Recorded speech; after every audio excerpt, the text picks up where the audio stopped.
کھلی اسلام کی آنکھیں ہوا سارا جہاں روشن، کھلی اسلام کی آنکھیں ہوا سارا جہاں روشن، عرب کے چاند صدقے کیا ہی کہنا تیری طلعت کا، عرب کے چاند صدقے کیا ہی کہنا تیری طلعت کا۔ الحمدللہ رب العالمین والصلاة والسلام علی سید الانبیاء والمرسلین، اما بعد فاعوذ باللہ من الشیطان الرجیم، بسم اللہ الرحمن الرحیم۔ الصلاة والسلام علیک یا رسول اللہ وعلی آلک واصحابک یا حبیب اللہ، الصلاة والسلام علیک یا نبی اللہ وعلی آلک واصحابک یا نور اللہ۔ تمام مدنی چینل کے ناظرین کو سلسلہ فیضان اسلام میں مرحبا کہتا ہوں۔ انشاءاللہ عز و جل آج بھی ایک بڑے ہی پیارے موضوع کو ہم اپنے سلسلے میں شامل کرنے جا رہے ہیں۔ اول تاخیر اچھی نیتوں کے ساتھ سلسلے میں شامل رہیے، انشاءاللہ عز و جل بہت کچھ سیکھنے کا موقع ملے گا۔ جیسا کہ نام سے ہی ظاہر ہے، فیضان اسلام، اسلام کا فیضان، اسلام جو کہ ایک مکمل دین ہے، زندگی کے ہر شعبے میں ہماری رہنمائی فرماتا ہے، نہ صرف عبادات بلکہ معاملات اور جو بھی ہمارے آپس کے دیگر معاملات ہوتے ہیں اس کے حوالے سے بھی ہماری رہنمائی کی جاتی ہے۔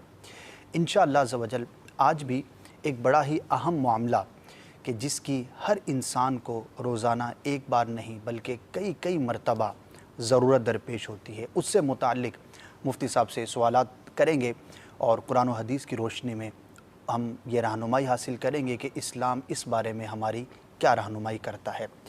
پیارے آقا مدینہ والے مصطفیٰ صلی اللہ تعالی علیہ وآلہ وسلم پر درود و سلام بھیجنے کی بہت ساری برکتیں ہیں، بے شمار رحمتیں ہیں۔ اللہ تبارک و تعالی اس شخص پر بڑا کرم فرماتا ہے جو پیارے آقا صلی اللہ تعالی علیہ وسلم پر درود و سلام پڑھا کرتا ہے۔ ایک روایت کا مفہوم ہے کہ جو شخص صرف ایک مرتبہ درود پاک پڑھتا ہے، اللہ تبارک و تعالی اس پر 10 رحمتیں نازل فرماتا ہے، اس کے 10 گناہ معاف فرماتا ہے اور اس کے 10 درجات کو بلند فرماتا ہے۔ ایک بار درود پاک پڑھیے اور اتنی برکتیں حاصل کیجیے۔ صلو علی الحبیب صلی اللہ تعالی علی محمد صلی اللہ تعالی علیہ وآلہ وسلم۔ مفتی صاحب کیسے ہیں آپ؟ خیریت سے ہیں؟ الحمدللہ ماشاءاللہ۔ مفتی صاحب بڑا ہی پیارا موضوع تھا جو ہمارے 1-2 سلسلوں تک ہم نے اس پر گفتگو کی، مہمان نوازی کے حوالے سے ہماری بات چیت ہوئی، میزبان کے حوالے سے، مہمان کے حوالے سے، پھر اس کے بعد چونکہ شادی کے موقع پر اس کا بڑا سلسلہ ہوتا ہے تو شادی کی رسومات اور اس حوالے سے بھی گفتگو ہوئی۔ اسی ضمن میں میں چاہوں گا مفتی صاحب کہ گھر میں آنے جانے کے آداب کے حوالے سے اسلام ہماری کیا رہنمائی فرماتا ہے، کیونکہ ہر انسان نے اپنے گھر میں آنا جانا ہے، کسی کے گھر میں آنا جانا ہے، تو ایک بہت ہی بڑا معاملہ ہے، روزانہ ہی اس میں ہمیں درپیش ہوتا ہے۔ تو اس حوالے سے میں چاہوں گا کہ کچھ مدنی پھول ارشاد فرمائیں۔ بسم اللہ الرحمن الرحیم۔ آپ نے جیسے تمہید کے اندر بیان کیا کہ ہمارا دین زندگی کے ہر شعبے کے اندر ہماری رہنمائی کرتا ہے، جی، یہ جملہ اجمالی طور پر بھی درست ہے اور تفصیل کے اعتبار سے بھی درست ہے، اور ہمارے یہ جن موضوعات کے اوپر ہم کلام کر رہے ہیں اس کا ایک مقصد یہ بھی ہے کہ ایک اجمالی طور پر ہم جو جملہ سنتے ہیں کہ اسلام ایک مکمل ضابطۂ حیات ہے، ایک مکمل دین ہے، یہ پریکٹیکل یہ کس طرح ہے، صحیح، دنیا کے کن شعبوں کے بارے میں ہمارے دین نے ہماری رہنمائی فرمائی ہے، صحیح، تو اس کی ہم وہ مثالیں پیش کر رہے ہیں کہ جن کا تعلق بہت ہی ابتدائی، بہت ہی بنیادی چیزوں کے ساتھ ہے، بجا فرمائیں۔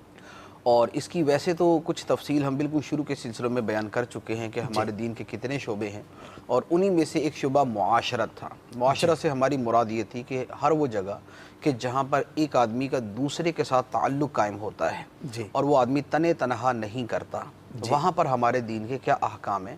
جی، تو اب اسی کی ایک صورت یہ تھی کہ دوسروں کے گھروں میں آنے جانے کا سلسلہ ہوتا ہے یا آدمی اپنے ہی گھر میں آتا ہے، بے شک، تو اب اس میں ایک آدمی تنہا ہی یعنی اس میں وہ شامل نہیں ہوتا، جب وہ کسی کے گھر میں جاتا ہے تو گھر والوں سے ملاقات کرے گا اور دوسروں کے حقوق اس کے ساتھ متعلق ہو جائیں گے۔ بے شک، اب اس حوالے سے ہمارے دین کی کیا ہمیں ہدایات ہیں، کیا رہنمائی ہے، اس میں دو چیزیں ہیں اور یہ دو چیزیں جو ہے یہ تقریباً ہر جگہ پر منطبق ہوں گی۔ پہلی بات تو یہ ہے کہ ہمارے دین کے کچھ اصول ہیں، جی، ان اصولوں کی روشنی میں ہر معاملے کو دیکھا جائے گا اور ہر چیز کے اندر یہ دیکھیں گے کہ اس اصول کو کیسے ہم امپلیمنٹ کر سکتے ہیں۔ جیسے مثال کے طور پہ ایک عام سی بات ہوتی ہے نا کہ دوسروں کے حقوق کا خیال رکھیں۔ اب یہ ایک اجمالی جملہ ہوتا ہے نا، دوسروں کے حقوق کا خیال رکھیں۔ اب دوسروں کے حقوق کی آگے ڈیٹیل کیا ہے، پھر آگے اس کے جزئیات بیان کیے جاتے ہیں۔ اسی طریقے سے ہمارے دین کے اندر بھی دونوں طرح ہی چیزیں ہیں، کیونکہ دین ایک قانون کی صورت میں بھی ہے اور قانون کی آگے شرع کی صورت میں بھی ہے۔ دین کے کچھ قوانین ہیں اور وہ قوانین ہم زندگی میں جس قدر اپلائی کرتے جائیں گے اسی قدر ہمارے سامنے دین کی خوبصورت تصویر بھی آتی جائے گی اور عملی زندگی میں ہم دین پر عمل بھی کر سکیں گے۔ اب جیسے دین کا ایک بڑا بنیادی اصول ہے جی، جس کے اوپر شاید زندگی کے معاشرت کے ہر معاملے کا ہی مدار آ جاتا ہے، وہ یہ ہے کہ نبی کریم صلی اللہ علیہ وآلہ وسلم نے ارشاد فرمایا الدین النصیحہ، دین خیر خواہی کا نام۔ خیر خواہی کا مطلب کیا ہے؟ دوسرے کا بھلا چاہنا۔ اب دین نام ہے دوسرے کا بھلا چاہنے کا، تو اب معاشرت کی جتنی چیزیں ہیں وہ تمام کی تمام اس ایک اصول کے اندر آ جائیں گی۔ صحیح۔ خواہ اب والدین کے ساتھ تعلق ہے یا میاں بیوی کا تعلق ہے یا والدین اور اولاد کا تعلق ہے یا پڑوسیوں کے ساتھ ہے، ہر جگہ پر جب خیر خواہی، دوسرے کا بھلا چاہنا اور دوسرے کی بہتری کی کوشش کرنا، جب اس چیز کو پیش نظر رکھا جائے گا تو معاشرت خود بخود اچھی ہو جائے گی۔ اچھا، اسی طرح ہمارے دین کا ایک بڑا دوسرا خوبصورت اصول ہے، فرمایا کہ مسلمان وہ ہے کہ جس کے ہاتھ اور زبان سے دوسرے مسلمان سلامت رہیں۔ سبحان اللہ۔ تو اب جب آدمی اپنی زبان سے، اپنے ہاتھ سے یا اپنے دیگر اعضاء سے دوسرے کو تکلیف نہیں دے گا، یعنی اپنے قول و فعل سے جی، دوسرے کو تکلیف نہیں دے گا، تو لازمی بات ہے کہ وہاں پر ایک خوبصورت معاشرہ ہی وجود میں آئے گا۔ اسی طرح ایک اور اصول ہے، وہ اور تھوڑا سا مزید اسپیسیفک کر دیتا ہے۔ نبی کریم علیہ الصلوۃ نے ارشاد فرمایا کہ تیرا اپنا شر دوسرے سے روک کے رکھنا، یعنی تیرا یہ کام کرنا کہ تجھ سے کسی کو تکلیف نہ پہنچے، جی، یہ بھی تیرے حق میں صدقہ ہے۔ اچھا، سبحان اللہ۔ تو اب یہ والی چیز جو ہے کہ مجھ سے کسی کو تکلیف نہ پہنچے، میں کسی کے گھر جاؤں دوسرے کو تکلیف نہ پہنچے، میں کسی کا مہمان بن کے جاؤں تو میزبان کو تکلیف نہ پہنچے، میں میزبان ہوں تو میرے مہمان کو تکلیف نہ پہنچے، میں اگر سیٹھ ہوں تو میرے ملازم کو تکلیف نہ پہنچے، میں اگر ملازم ہوں تو میرے سیٹھ کو مجھ سے تکلیف نہ پہنچے، میں اگر سرکاری نوکری کرتا ہوں تو میرے پاس جو عوام، جو لوگ آتے ہیں ان کو تکلیف نہ پہنچے، میں اگر سیاستدان ہوں اور میں ملک کا حکمران بن جاتا ہوں تو میری رعایا کو مجھ سے تکلیف نہ پہنچے۔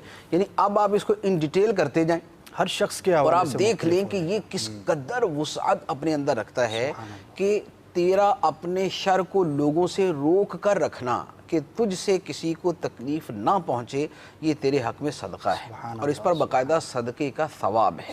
اچھا، پھر ایک تو یہ ہے کہ ہماری طرف سے کسی کو تکلیف نہ پہنچے، دوسرا یہ ہے کہ اگر دوسروں کو تکلیف پہنچنے کی کوئی صورت ہے تو ہم اس کو روکنے کی کوشش کریں۔ صحیح، یعنی ایک اپنے ذات سے دوسروں کو بچائیں کہ تکلیف نہ پہنچے، دوسرا یہ ہے کہ ہم سے نہیں کسی اور ذریعے سے اگر لوگوں کو تکلیف پہنچتی ہے تو ہم اس تکلیف کا ازالہ کرنے کی کوشش کریں، اور یہ تکلیف کا دور کرنا بھی حدیث مبارک میں صدقہ اور ایمان کی شاخ قرار دیا گیا۔ سبحان اللہ۔ یعنی حدیث مبارک ہے، فرمایا کہ ایمان کی بہت ساری شاخیں ہیں، 70 سے زیادہ ایمان کی شاخیں ہیں، اور اس میں ایک شاخ یہ ہے اماطۃ الاذی عن الطریق، راستے میں سے تکلیف دہ شے کو ہٹا دینا۔ صحیح، راستے میں کانٹا ہے، راستے میں کوئی اور چیز ہے، ہمارے زمانے کے اعتبار سے کانٹا بھی تکلیف دے سکتا ہے، کیل بھی تکلیف دے سکتا ہے، کسی کی گاڑی کا ٹائر پنکچر ہو سکتا ہے، یا کوئی پتھر روڑا پڑا ہوا، یا راستے کے اندر کوئی اس طرح کا سامان پڑا ہوا کہ گزرنے والوں کو تکلیف ہوتی ہے، تو اس سامان کو، اس تکلیف دہ شے کو ہٹا دینا صدقہ ہے۔ حالانکہ یہاں پہ نہ رقم خرچ ہو رہی ہے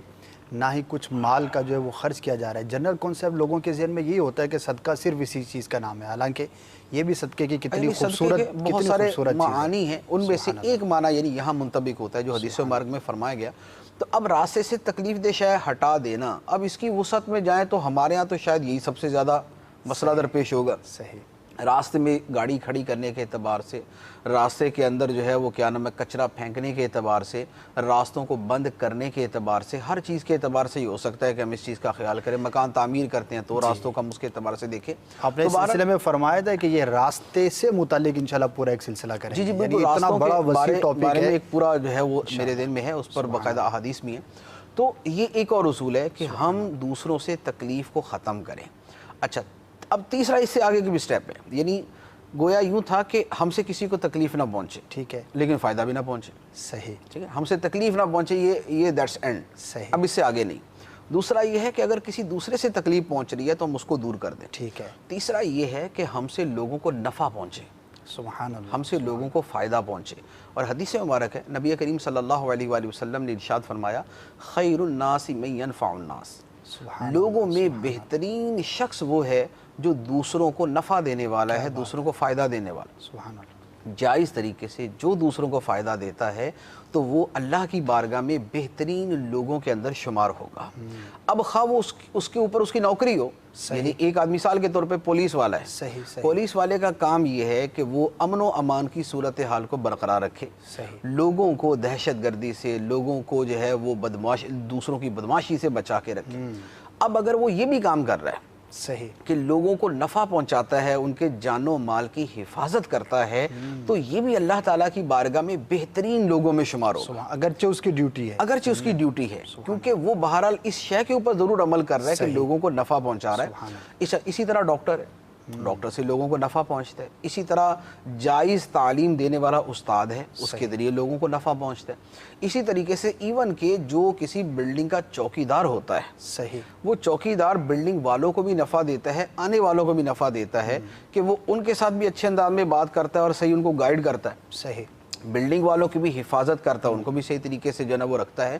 تو گویا لوگوں کو نفع دینے والا جو کانسیپٹ ہے یہ بھی بہت وسیع ہے۔ اب اس میں کچھ وہ بھی لوگ ہوتے ہیں کہ جو واقعتاً کسی بھی دنیاوی معاوضے کے بغیر ہی لوگوں کی جو ہے وہ خدمت کرنے کی کوشش کرتے ہیں، اور اس میں لوگوں کی دنیا کا فائدہ بھی کرتے ہیں، لوگوں کی آخرت کا فائدہ بھی کرتے ہیں۔ یعنی دوسروں کا فائدہ صرف یہ نہیں ہے کہ ان کو دنیا کا فائدہ پہنچائے، صحیح، دوسروں کا فائدہ یہ بھی ہے کہ ان کو ان کی آخرت کا فائدہ پہنچایا جائے۔ ایک شخص اگر کسی ماں باپ کے بگڑے ہوئے بیٹے کو سدھار دیتا ہے، اللہ اللہ اللہ، اس کی اصلاح کر دیتا ہے، تو اس شخص نے، یعنی یہ جو نیکی کی دعوت دینے والا ہے، اس نے ان ماں باپ کو کتنا بڑا نفع پہنچایا۔ ان کی تو زندگی جو جہنم بن چکی تھی، اس نے اس کو جو ہے وہ پرسکون زندگی کے اندر تبدیل کر دیا۔ نافرمان اولاد کو یا ماں باپ سے دور اولاد کو ماں باپ کے قریب کر دیا، تو اس نے کتنا بڑا نفع پہنچایا۔ اس کے اوپر بھی یہ حدیث مبارک صادق آئے گی، خیر الناس من ینفع الناس، لوگوں میں بہترین وہ ہے جو دوسروں کو نفع دینے والا ہے۔ تو یہ چند ایک اصول میں نے عرض کیے ہیں کہ اب ان اصولوں کو جیسے تھوڑی تھوڑی مثالیں تو میں نے ساتھ عرض کر ہی دی ہیں کہ یہ اصول صرف اور صرف کسی ایک شے سے متعلق نہیں ہے، اس کے اندر بڑی وسعت ہے، اس کو بہت ساری جگہوں پر منطبق کیا جا سکتا ہے۔ اچھا، اب اس کے بعد یہ ہے کہ بطور خاص دوسروں کے گھر جانے کے حوالے سے، دوسروں کے گھر جانے کے حوالے سے بھی ان چیزوں کا خیال رکھا جائے کہ دوسرے کو ہم سے تکلیف نہ پہنچے۔ اگر دوسرے کو تکلیف پہنچ رہی ہے کسی اور ذریعے سے بھی تو ہم اس کو ختم کرنے کی کوشش کریں، ہم سے دوسروں کو فائدہ پہنچے۔ اب اسپیسیفک کہ بطور خاص ہمارا دین پھر ہمیں جزئیات بھی بتاتا ہے، ہمیں اس کی جو تفصیلی احکام ہے وہ بھی عطا فرماتا ہے۔ تو گھروں میں آنے جانے کے حوالے سے قرآن پاک کی بالتصریح آیات مبارکہ ہیں۔ اللہ تعالیٰ ارشاد فرماتا ہے، یا ایھا الذین آمنوا لا تدخلوا بیوتا غیر بیوتکم حتی تستأنسوا وتسلموا علی اہلہا ذالکم خیر لکم لعلکم تذکرون فإن لم تجدوا فیہا احدا فلا تدخلوها حتی یؤذن لکم وإن قیل لکم ارجعوا فارجعوا هو ازکی لکم۔ ارشاد فرمایا کہ اے ایمان والو، اپنے گھروں کے علاوہ اور گھروں میں داخل نہ ہو جب تک کہ اجازت نہ لے لو اور گھر والوں پر سلام نہ کہہ دو، یہ تمہارے لیے بہتر ہے۔ صحیح، اور اگر گھر کے اندر کوئی آدمی نہ ہو، کسی گھر میں جائیں اور گھر میں کوئی آدمی نہ ہو تو پھر اس گھر میں بغیر اجازت کے داخل نہیں ہونا چاہیے۔ اور ساتھ ہی فرما دیا کہ اگر تمہیں یہ کہا جائے کہ لوٹ جاؤ، تم نے دروازہ کھٹکھٹایا، گھر والے نے بولا کہ بھئی ابھی میں نہیں مل سکتا، واپس چلے جاؤ، تو فرمایا کہ اگر تمہیں یہ کہا جائے کہ لوٹ جاؤ تو تم لوٹ جایا کرو، صحیح، یہ زیادہ پاکیزہ ہے، یہ اللہ کی بارگاہ میں زیادہ پسندیدہ ہے۔ مفتی تو صاحب گویا یہ یہاں پر